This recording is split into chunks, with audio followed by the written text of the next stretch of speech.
This is an introduction to the process of community assessment. So why would we do a community assessment? To learn more about the following: the community needs, the community resources, and the strengths and the weaknesses. You may also have been contacted, or your community may have singled out some sort of a community problem going on. Once people realize you're a nurse, sometimes they'll call you, and they'll call you with concerns. They'll call you and ask you about things that are going on in the neighborhood. Maybe they've located a ditch with foul-smelling water, and then they come to you with complaints that there have been women in the community that have miscarried. Could it have anything to do with this foul-smelling ditch and the water that's in it that's really, really polluted? Those are some of the things that locating confirmation data to address a recognized community problem, that would be a reason for a community assessment. So will knowing the resources in your community help your patients? Yes. Whether you are an acute care nurse in the hospital or whether you work in home health or some form of community health. Even acute care nurses in the hospital will discharge their patients lots of times on the weekend when there's no case managers around. Now, the case managers usually do an excellent job of getting the patients ready for discharge at any point in time. They get things together for them, appointments, their medical supplies that they're going to need. However, sometimes patients, when they talk to the case managers, patients may not be feeling well that day. They may have forgotten things. They may have forgotten to tell the case manager some things, and you're the one that's discharging them on the weekend.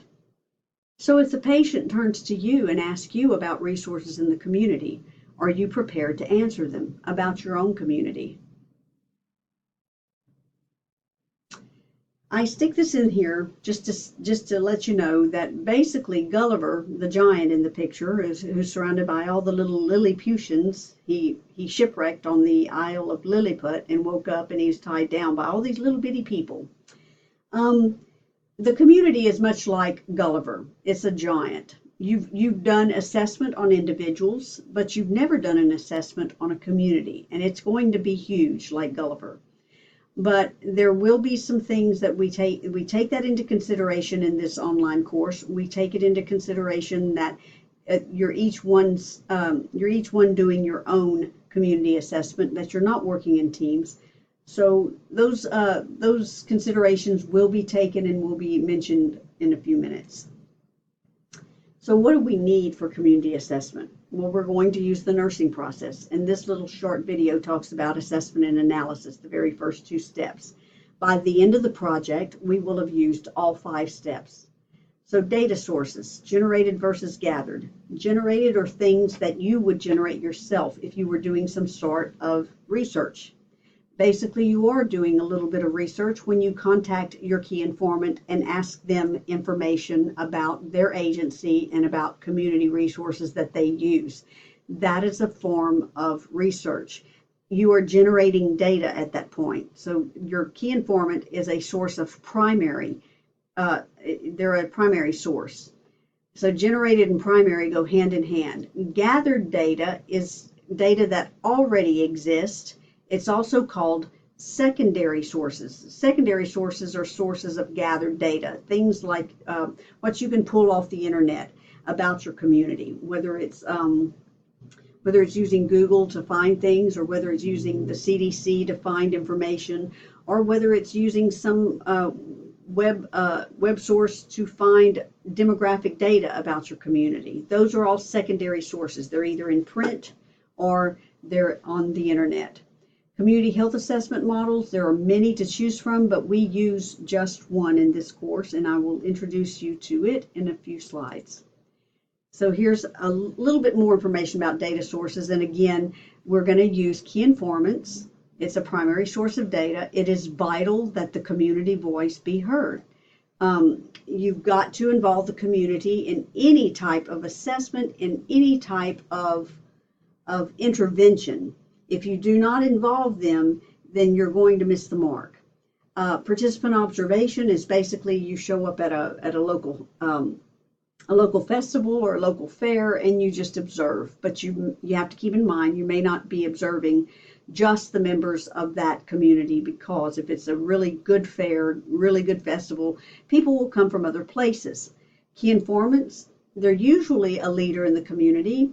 In our case, they are a leader in their small community, their small population, that population that is serviced by their agency, okay? They are an employee of the agency that you've chosen, and they will work closely with you this semester. A focus group is a group of people from the community that come in and you interview them. We're not going to use a focus group. We also won't use photo voice or spatial data. They're both mentioned in your book. I'm not going to go into them, but they are also data sources. Secondary sources of data, like I said, are websites, printed materials. This is the model we will use. It's called the Community as Partner model. It is discussed in your textbook in chapter 18, pages 411 through 414. There are 8 categories that are on the wheel right now. Recently, a 9th category, religion and faith, was added.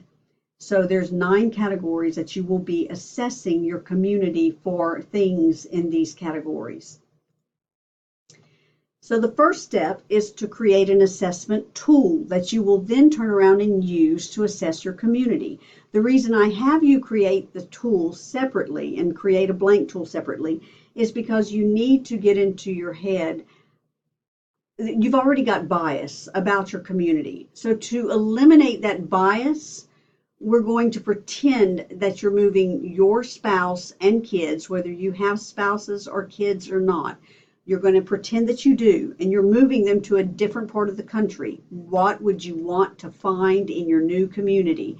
What would you want to know about the schools, about health care, the economy or cost of living, that kind of thing? What would you want to know in each of the 9 categories? So you will put each category on a separate sheet of paper in Microsoft Word, on a separate sheet. So the header on each page will be one of the different categories. So you'll have 9 pages in Microsoft Word. Please keep in mind this is going to double once you start collecting your information about your community.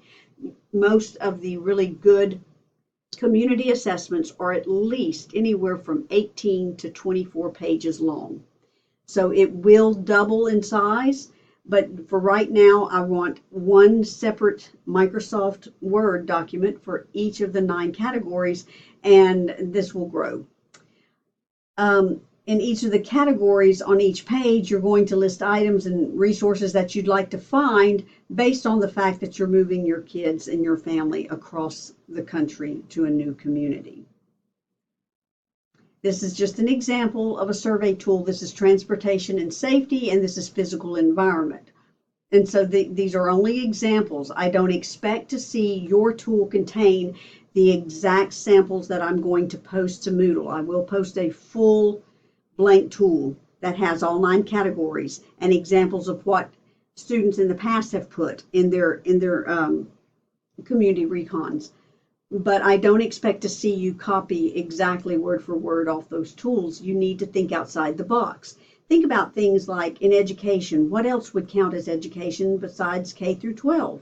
We have higher ed, we have classes for GED, we have 2-year colleges, 4-year colleges, tech colleges, we have CPR classes, we have breastfeeding. All of those things are good examples. That's just a few examples of thinking outside the box. Religion and faith. What do churches do besides their usual services on Sundays and Wednesdays and whenever else? Do they have support groups? Do they have food pantries for the community? So again, it's not, they're just examples. They're not perfect. You need to use your own imagination and think, what would I want in a community if I were moving my children and my husband or wife or spouse across country to a new location? Once you've created your tool, it's going to help you create it without bias if you can create it like that. Once you've created your tool, you're then going to turn around and use it in your own community. You'll find the resources you've listed on the tool. You'll note services provided, like what do you want to know about these resources? Do you want to know the hours of service, hours of operation? Do you want to know the grades of the schools? Schools participate in the standardized testing, and then those schools are given a grade based on how well their students do. Would you want your child to go to a school that has a grade of a D versus a grade of an A? Those are the things you'll be looking for. The hours of service are important because that speaks to accessibility. That's one part of accessible resources. If a resource is only open from 8 to 4 and you work from 8 to 5 or 8 to 6, is it any good to you? If you can't use it, if it's not open when you're off, is it any good to you? Those are some of the things you will ask yourself about the resources that you've listed. And when you start collecting data on these resources, these are some of the things to keep in mind. Now, for resources that exist in large numbers or plentiful, they're plentiful. Things such as doctors, dentists, restaurants, churches, drugstores. What I want you to do is divide your community into 4 quadrants. You find the middle of your community as close as you can get.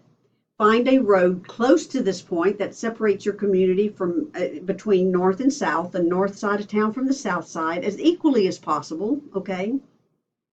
Then find a road close to the point that separates the town into west and east sides as equally as possible. Now you have 4 quadrants of your community, or 4 sections. Once it's divided into quadrants, into sections like this, you will then look at each one of those plentiful resources like doctors, dentists, restaurants, churches, drugstores. There might be 100 different doctors in your town. There may be 150 dentists. There might be 200 restaurants and churches. There may be hundreds of churches. So once you've got it divided into quadrants, I want you to list 2 examples of doctors, dentists, restaurants, churches, drugstores. I want you to give me 2 names of doctors, where they're located in each quadrant. 2 names of specialists, each kind of specialist in the town, in each quadrant. 2 dentists in each quadrant. 2 restaurants, 2 types of restaurants in each quadrant. It may be that you've got 20 different kinds of Mexican restaurants in your community. Give me 2 names of each, 2 Mexican restaurants in each quadrant. Churches, you may have 10 different denominations. Find out how many of each denomination you have, and then give me 2 examples of each denomination in each one of those quadrants. And the services that they provide. Do they have support groups? Do they have food pantries? Is the restaurant, is it a fast food? Is it a mom and pop? Is it a local restaurant? The pharmacies, are they open 24/7? Or do they have, what hours do they have? That kind of thing. For the resources that are not plentiful, you need to list those resources in their entirety. There may be only 2 movie theaters, so give me the names of the movie theaters. There may be only 1 putt-putt golf. There may be only 1 golf course, so go ahead and list those. For another thing that's plentiful usually in a community are banks, and you can tell me the different kind of banks and give me a couple of examples in each quadrant of the banks, okay? So what are we doing with all this information once we get the results? What are we doing? We will analyze the key informant interview and the community recon by listing protective things that are good in the community in all 9 quadrants and the predictive factors in all 9 quadrants for the community recon. The good things, the bad things. The key informant interview, we'll just analyze it as to what she said or he said that were really good things about the community and about their agency, what they do, what they need. Then we create a needs problem list. The list is prioritized. Highest priority is given to the needs problems with which we feel we can best help the key informant and their agency. And from that prioritized needs problem list will come our nursing diagnosis, goal, and objectives. It's the same process that we use in a med-surg nursing care plan for an individual. We're just doing it for a community or population. Now that you've listened to this, go back, review the slides again. If you need to, review the video again, and get ready to do the little assessment exercise that is posted to Moodle. Thank you.